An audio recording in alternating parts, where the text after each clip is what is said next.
अस्सलाम वालेकुम एवरीवन, ज़ोएब एक साथ वकार रियल उस्ताद की एक नई एपिसोड के साथ आज की इस वीडियो के अंदर हम आप लोगों के साथ DHA वैली से रिलेटेड कुछ अपडेट्स हैं उसके ऊपर जो है वो डिस्कशन करेंगे। मेनली रिलेटेड टू बैलेटिंग जो नहीं आ रही है, थर्ड बैलेटिंग और कमर्शियल्स के पॉइंट ऑफ व्यू से।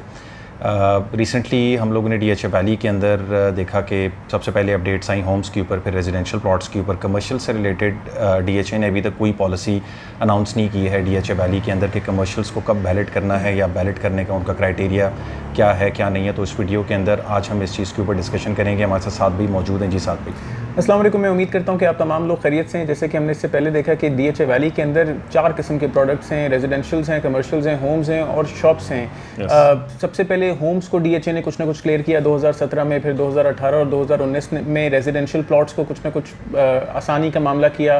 दुकानों को पूरी तरीके से उन्होंने इग्नोर कर दिया और भूल गए हैं। और अब एक्सपेक्टेड है सितंबर या अक्टूबर के अंदर बैलेटिंग एक्सपेक्टेड है और उसके अंदर कमर्शियल्स की भी क्लियरेंस DHA ने करनी है। और इसका फार्मूला या इसकी पॉलिसी क्या होगी? इसकी पॉलिसी वही होगी जो आज से पहले 2 बैलेटिंग्स के अंदर 2018 और 19 वाली में DHA ने दिखाया है हमें, जो उसका प्रेसिडेंट रहा है होम्स और रेजिडेंशियल प्लॉट्स के अंदर। होम्स में भी 2017 में यही उन्होंने मामला किए थे और वो मामला यही है कि अगर कोई कमर्शियल आप लोगों ने through out zero surcharge history रखा हुआ है, कभी उसके ऊपर सरचार्ज नहीं लगा, कभी कोई ऐसे मामला नहीं हुए, तो ये कमर्शियल बैलेटिंग के अंदर कंफर्म आएगा और उसको ऐसा एक प्लॉट या ऐसा नया प्लॉट स्ट्रीट नंबर मिल जाएगा जो कि आने वाले कम टाइम के अंदर पोजेशनेबल हो जाएगा। रिसेंटली हमने देखा कि होम्स के ऊपर DHA ने ये अपडेट की कि हम और घर नहीं बनाएंगे, ये है जो है। और रेजिडेंशियल प्लॉट्स को कोई पोजेशन लेटेस्ट दिए जो कि पोजेशन उन्होंने कुछ ना कुछ डिले कर दी है। 4-1 महीने में वी आर एक्सपेक्टिंग कि रेजिडेंशियल पोजेशन मिल जाएगी। लेकिन ये रेजिडेंट्स जो रहेगी यहाँ पे, जो अपनी ज़िंदगी गुजारेगी, वो बगैर कमर्शियल के तो रह नहीं सकती। आपको दूध दही की दुकानें भी चाहिए, आपको जनरल स्टोर्स भी चाहिए, आपको बाटा भी चाहिए, फार्मेसी भी चाहिए, बार्बर भी चाहिए, कॉबलर भी चाहिए, सब लोग आपको चाहिए। और आपको एक कमर्शियल एक्टिविटी चाहिए, डेफिनेटली आपको रियल्टर्स भी चाहिए जो कि वहाँ पे बैठे हैं और आपके इलाके की खरीदो फरोख्त करें। तो इस सब चीज़ के लिए कमर्शियल की रीबैलेटिंग होना ज़रूरी है। अब कमर्शियल्स की ज़बरदस्त। अच्छा साथ भी इधर मैं आपको काटूंगा, आप ये इसके अंदर काइंडली बताएं कि कमर्शियल की जो सेलिंग है, वो जो फार्मूला है वो काइंडली आप बता दें किस तरीके से पहले बेचे हुए थे रेजिडेंशियल और होम्स की तरह वो नहीं बेचे हुए, हर सेक्टर के अंदर कमर्शियल्स DHA ने नहीं बेचे हुए थे वैली के अंदर, उस हवाले से बता दें। देखिए जी, DHA वैली के अंदर 3 ओवरसीज सेक्टर्स थे जब इनिशियली DHA वैली लॉन्च हुआ। सनफ्लावर, बोगनविला और मैग्नोलिया, इसके अंदर कमर्शियल्स DHA ने लॉन्च किए। फिर DHA ने रोज़ के अंदर, डेफोडिल्स के अंदर, ओलिएंडर के अंदर, लिली के अंदर कमर्शियल्स लॉन्च किए। कमर्शियल ना तो उन्होंने ब्लूबेल में लॉन्च किया, ना डेजी में लॉन्च किया, ना एग्लेंटाइन में, Aaris, lotus, lavender, ग्लेक्सोनिया, marigold, snowdrop, जीनिया, इस सब के अंदर, जैस्मीन, इस सब के अंदर कमर्शियल्स नहीं है। बाकी तमाम सेक्टर्स के अंदर कमर्शियल है। यानी ब्लूबेल में भी DHA ने कमर्शियल नहीं लॉन्च किया, जबकि सबसे बड़ी डेवलपमेंट ब्लूबेल के अंदर मुझे नज़र आती है। लेकिन फिर अब हम देखते हैं कि सनफ्लावर और ट्यूलिप भी एक सेक्टर है। ट्यूलिप के अंदर भी कमर्शियल्स इन्होंने लॉन्च किए। सनफ्लावर और ट्यूलिप दोनों डैम की नज़र हो गए और ददोचा डैम का हिस्सा बन गए। तो अब ये कमर्शियल्स भी कहीं ना कहीं एडजस्ट होने और वो तमाम कमर्शियल्स जो कि इन बाकी सेक्टर्स के अंदर हैं उनको भी पोजेशन मिलनी चाहिए। बोगनविला अनफॉर्चुनेटली एक डेवलप सेक्टर नहीं है, लेकिन अल्टीमेटली उसके अंदर भी कमर्शियल आएगा। ओलिएंडर के अंदर एक बहुत बड़ा बुलेवर्ड कलर सईदा रोड से ओलिएंडर के अंदर एंटर होता हुआ, उसके अंदर बहुत ज़्यादा कमर्शियल्स मौजूद हैं। वो कनेक्टिंग रोड जो ओलिएंडर और मैग्नोलिया को कनेक्ट कर रही है वो भी कमर्शियल है। उसके अलावा मैग्नोलिया में बहुत सारे कमर्शियल्स हैं, रोज़ में बहुत सारे कमर्शियल्स हैं और ब्लू बेल के अंदर, जिसके अंदर कोई कमर्शियल DHA ने लॉन्च नहीं किया, उसके अंदर भी बहुत ज़्यादा कमर्शियल डेवलपमेंट है। इसका मतलब है कि कहीं ना कहीं ये अलॉट होने और सितंबर अक्टूबर की बैलेटिंग में ये अलॉट होंगे। अच्छा साथ भी इस दफ़ा जो बैलेटिंग है, पहले उसका क्राइटेरिया ये था कि जिन लोगों ने किस्तें वक्त पे जमा की हुई हों, सरचार्ज हिस्ट्री 0 हो या कम हो, तो उनको बैलेट करेंगे। इस दफ़ा ये सुनने में आ रहा है कि जो फर्स्ट अलॉटीज़ हैं उनको भी बैलेट का जो है वो चांस लग रहा है। इसके बारे में बताएं। वेल, ये कमर्शियल के लिए नहीं है, ये रेजिडेंशियल फाइल्स के लिए, क्योंकि डेफिनेटली इस बैलेटिंग के अंदर रेजिडेंशियल फाइल्स भी बैलेट होंगी। और रेजिडेंशियल फाइल्स का इस बार, क्योंकि ज़्यादातर जो अफेक्टीज़ हैं इसके, उनके पुश के ऊपर DHA वैली के ऊपर इतनी मेहनत हो रही है। किसी ने कोर्ट केस किया हुआ है, कोई धरने करता है, कोई मुकालमे करता है, और अफेक्टी क्योंकि DHA वैली का एक्टिव है तो उसके ऊपर ही सारी बात हो रही है। तो इस बार भी एक्सपेक्टिंग के एक तो अफेक्टिव वाली जो रिमेनिंग फाइल्स हैं वो कंसिडर होंगी बहुत ज़्यादा बैलेटिंग के अंदर। फिर अफेक्टीज ने जोर दिया है फर्स्ट अलॉटीज़ के ऊपर कि वो तमाम लोग के जिन्होंने अपनी फाइलों को ओपन नहीं कराया, मार्केट के अंदर ट्रेडिंग नहीं की, तो हम उनको, DHA उनको भी कंसिडर करेगा irrespective of their sector and irrespective of the surcharge history on their files. तो इसका मतलब है कि अगर आपकी फाइल के ऊपर 2 लाख रुपए भी सरचार्ज है और आप आयरस, लोटस, लेवेंडर में भी हैं और पहले अलॉटिंग है, तो मुमकिन है कि आपकी फाइल कंसिडर हो जाए। और ये रेजिडेंशियल के लिए आप बता रहे हैं। और ये फाइल अगर आपने मार्केट में बेच दी तो आप फर्स्ट अलॉट ही नहीं रहे, यानी सेल परचेज का कोई ऑप्शन तो नहीं है। अभी ये नहीं होगा कि आज की डेट में आपके आयरस को कोई 6 लाख रुपए का प्रॉफिट ऑफर करेगा क्योंकि आप फर्स्ट लॉटी हैं, लेकिन यही है कि एक बार आपकी फाइल बैलेट हो गई तो बहुत ज़बरदस्त उसके अंदर आपको फ़ायदा हो जाएगा। फिर वही पॉलिसी है जो पॉलिसी पिछली बार थी, आयरस या कोई भी sector through out zero surcharge history के साथ, कभी सरचार्ज नहीं लगाओ। तो अगर आपके पास कोई ऐसी फाइल है कि जिसके ऊपर 100-200 रुपए सरचार्ज पेड है, 300 रुपए सरचार्ज पेड है, 1000 रुपए भी सरचार्ज पेड है, पेड वेव्ड ऑफ नहीं पेड है, तो ऐसी फाइल को आप अपने नाम पे एंडोर्स कराएं, ओपन फाइल को, और डीएचए की बुक्स में अपने आप को रिफ्रेश करें। 1000 रुपए लेते हैं, 1000 रुपए अप्रोक्सीमेटली लेते हैं, 8 मरले की फाइल के जरा ज्यादा लेते होंगे।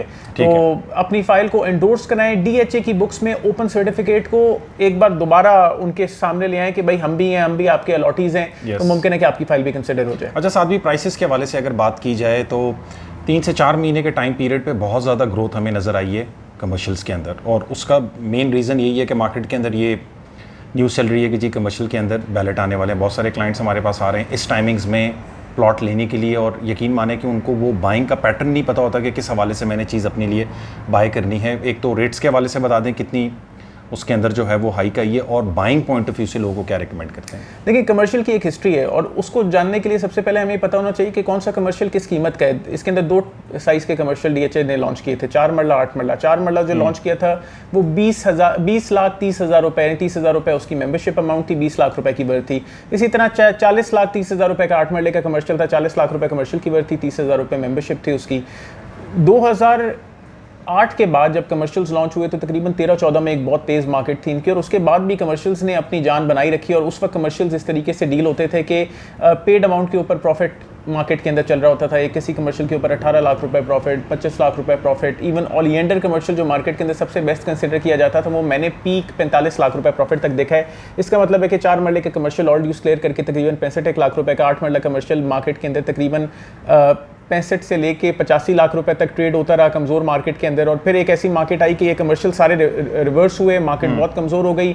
आपको कम से कम सस्ते से सस्ता कमर्शियल 30-32 लाख रुपए का मिल जाता था, महंगे से महंगा कमर्शियल 40-42 लाख रुपए का मिल जाता था। 2020 में अगर हम देखें तो 2020 तक में ऐसे मामला थे। फिर 2021 के अंदर जब मार्केट तेज़ हुई और अभी 1-2 महीने पहले के अंदर मार्केट ने बहुत फ्लरिश करना इसका शुरू किया, और वो कमर्शियल जो 32 लाख रुपए में चल रहा था, कमज़ोर से कमज़ोर कमर्शियल, ट्रांसफरेबल कमर्शियल, तकरीबन आके खड़ा हो गया 44 से 45 लाख रुपए के ब्रैकेट के अंदर। ओपन कमर्शियल तकरीबन 48 से 50 लाख रुपए के ब्रैकेट के अंदर। कोई जो कदरे बेहतर कमर्शियल था 52 से 55 लाख रुपए के अंदर। और अगर कोई through out zero surcharge history commercial है 65, 70, 75, 4 मरले की बात हो रही है। लोगों की अपनी मर्जी की डिमांड है क्योंकि वो थ्रू आउट जीरो है। एक्सपेक्टेड है कि ये कमर्शियल बैलेट हो जाए, और अगर बैलेट हो जाए तो the sky is the limit for a commercial file. 8 मरले की भी 8 मरले की भी फाइल मार्केट के अंदर जो 65 से 85 लाख रुपए की ट्रेड हो रही थी, अगर कोई ट्रांसफरेबल फाइल है, कोई बहुत ही बुरे सरचार्ज हिस्ट्री के साथ 10 लाख रुपए सरचार्ज, 11 लाख रुपए सरचार्ज हिस्ट्री, इस तरह की सरचार्ज हिस्ट्री के साथ, तो आज भी वो फाइल आप मार्केट के अंदर 70 से 75 लाख रुपए के बीच में ट्रेड कर सकते हैं। और अगर कोई through out zero surcharge history commercial है तो 1.25 करोड़ रुपए कहीं नहीं गया, आप ले सकते हैं ये 1.25 करोड़ रुपए की वर्थ। और कमर्शियल को मैं इस तरीके से ज़्यादा बेहतर तरीके से आपको समझाऊंगा कि डीएचए के अंदर जो कमज़ोर से कमज़ोर कमर्शियल भी है, वो कमर्शियल जो कि एक डेवलप्ड कमर्शियल है, और बहुत कमज़ोर कमर्शियल वो है डीएचए फेज 4 का कमर्शियल। 4 मरले के कमर्शियल उसके अंदर हैं, वो भी 1.25 से 2.25 करोड़ रुपए के बीच के अंदर चल रहे हैं। यानी वो जगह डेवलप हो रही है लेकिन अभी पोजीशन में नहीं है। सर्टन है कि हाँ यार ये प्लॉट स्ट्रीट नंबर है, नक्शे के ऊपर वो चीज़ है, तो नक्शे के ऊपर जो चीज़ आ गई वो 1.25 से 2.25 के ब्रैकेट के अंदर है 4 मरले का कमर्शियल।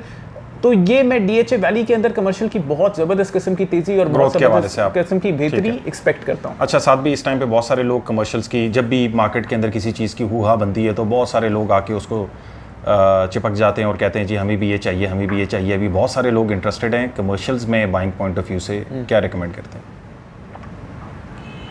कम सरचार्ज हिस्ट्री में कम सरचार्ज हिस्ट्री में जो कुछ भी मिले, ठीक है, उसके अंदर बाइंग करें। कम सरचार्ज हिस्ट्री 10-20 हज़ार रुपये बड़ा मैक्स सरचार्ज हिस्ट्री है, उससे ज़्यादा है तो ज़रा कमज़ोर है कमर्शियल, ठीक है। और अगर पीछे वाला कमर्शियल भी करते हैं तो उसमें कोई मुजायका नहीं है। 50 लाख रुपए हैं यार, मैं इन्वेस्ट करना चाहता हूँ कमर्शियल के अंदर, तो कोई मुजायका नहीं है उसके अंदर, क्योंकि अगर एक बैलेटेड कमर्शियल 1.5 करोड़ रुपए तक चढ़ गया तो हाँ यार ये 50 लाख रुपए से तो ऊपर ही बिक जाएगा कमर्शियल, ऐसा उसके अंदर कोई बुरी बात नहीं होगी उसके अंदर। लेकिन एक रिस्क है, जैसे डीएचए ने होम्स को का रिफंड ले लो, हाँ, अगर वो वैसी पॉलिसी आ गई तो आप गए। अगर कमर्शियल को ऐसी पॉलिसी आ गई तो ये 50 लाख रुपए वाले या 40 लाख रुपए पे लेने वाले के लिए डीएचए के 20 लाख रुपए के ऊपर 6 लाख रुपए ले जाओ, जैसे 23 लाख अदा होम्स वालों को 6 लाख रुपए कहा, तो फिर तो डेवास्टेटिंग हो जाएगा, बहुत सारे लोग डूब जाएंगे। एज अ बायर हम आपको इसके अंदर ये रिकमेंड करेंगे कि जब भी मार्केट तेज़ होती है तो उसमें बाइंग थोड़ी सी संभल के करनी होती है और होशियारी से करनी होती है। जल्दी में बहुत सारे ऐसे डिसीजन हो जाते हैं जिसके ऊपर फिर आप आगे जाके रिपेंट कर रहे होते हैं। साथ भी एक ये चीज़ आप कंफर्म करें कि जो लैंड प्रोवाइडर्स हैं, जो डीएचए वैली को इस टाइम के ऊपर लैंड प्रोवाइड कर रहे हैं, डीएचए उनको कुछ कमर्शियल्स के ऑप्शन दे रहा है, किस रेट्स के हवाले से दे रहे हैं वो ज़रा आप बता दें ताकि लोगों का अच्छा माइंड मेकअप हो जाए कि जी अभी किस टाइम पे मिल रहे हैं और अगर ये बैलेट पोजीशन में आ जाएं तो उनके क्या कोई रेट्स होंगे। अमूमन जब भी कभी कोई सोसाइटी, गवर्नमेंट सोसाइटी, कोई प्राइवेट लैंड प्रोवाइडर एक लैंड प्रोवाइडर से या ज़मींदार से ज़मीन ले रहा होगा तो 1 एकड़ के ऊपर 2 कनाल डेवलप प्लॉट देगा। कैपिटल स्मार्ट सिटी में भी ऐसे ही हुआ, रूडन एनक्लेव में भी ऐसे ही हुआ, ब्लूवर्ड सिटी भी ऐसे ही करता होगा और डीएचए ज़्यादातर ऐसे ही करता है, बहरिया भी ऐसे ही करता है कि 1 एकड़ के ऊपर 8 कनाल रॉ लैंड के ऊपर 2 कनाल का डेवलप प्लॉट मिल जाता है और उससे रेजिडेंशियल प्लॉट, और उससे फ़ायदा हो जाता है कि over the period of time residential plot grow करता है और लैंड की वर्थ इधर से निकल आती है। लेकिन डीएचए वैली के अंदर मामलात ये थे कि 2008 से लेके 2021 हो गया, डीएचए ने या तो ज़मीन खरीदी नहीं है या बैरिया ने उसे खरीद के नहीं दी, बेकार स्टोरी है, इसमें जाने का कोई फ़ायदा नहीं है। अब लैंड प्रोवाइडर को भी पता है कि यहाँ पे ज़मीन कितनी महंगी है और कितनी ज़बरदस्त है और ये ज़मीन डीएचए लेना चाहता है और यही उसका बायर है, तो वो अपनी ज़मीन की पूरी तरह कीमत लगवाना चाहता है। लेकिन डीएचए बाय इटसेल्फ एक बाइंग अथॉरिटी की हैसियत से अक्लमंद है, तो वो उन्हें कमर्शियल प्रोवाइड कर रहे हैं, कह रहे हैं कि यार ये 1 कनाल की या 13 कनाल की ज़मीन दे दो, एक जो मेरे सामने डील आई 13 कनाल की ज़मीन दे दो और एक 8 मरले का कमर्शियल ले लो, एक 8 मरले का कमर्शियल ले लो। अब एक 8 मरले का कमर्शियल मार्केट में थ्रू आउट जीरो भी हो, बहुत बेस्ट भी हो, तो 1.25 करोड़ रुपए 10 लाख रुपए कनाल की बात हो रही है यहाँ पे।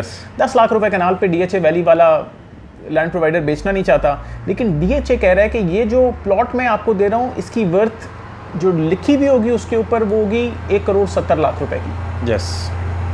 यानी नाउ दिस 8 मरले का कमर्शियल, 8 मरले का commercial, now this is something to learn from. DHA land provider को कह रहा है कि 1 करोड़ 70 लाख रुपए का तुम प्लॉट ले लो, वाइल मार्केट वैल्यू उस प्लॉट की 1.25 करोड़ रुपए होगी, लेकिन और सर्टेनिटी की भी कोई बात नहीं कर रहा है कि क्या होगा, बैलेटिंग होगी नहीं होगी, लेकिन एक when we are reading between the lines तो हम ये समझ रहे हैं उससे कि मुमकिन है कि अनकरीब डीएचए वैली के अंदर ये 8 मरले का कमर्शियल जो आप आज 1.25 करोड़ रुपए का या मोर और लेस इतने का ले रहे होंगे, बैलेट हो गया तो कम से कम 1.25 टच करेगा डीएचए वैली के। और ये रेट जो है साथ भी ये डीएचए अपना रेट कंफर्म करे, मार्केट का रेट हमेशा इससे ऊपर होता है, मार्केट का रेट हमेशा इससे ऊपर होता है। तो जो डीएचए प्लान कर रहा है कि यार कम से कम 2.25 करोड़ रुपए का हो जाएगा ये वाला कमर्शियल, तो ये सीखने की बात है, ये समझने की बात है कि कमर्शियल के अंदर ज़बरदस्त प्रॉस्पेक्ट्स आ रहे हैं। डीएचए वैली फाइनली बदलने वाली है। वो ख्वाब जो आप तमाम लोगों ने 2008 में देखा था, फिर भूल भाल गए थे, उससे दिल बर्दाश्ता हो गए थे, और 2019 में और 20 में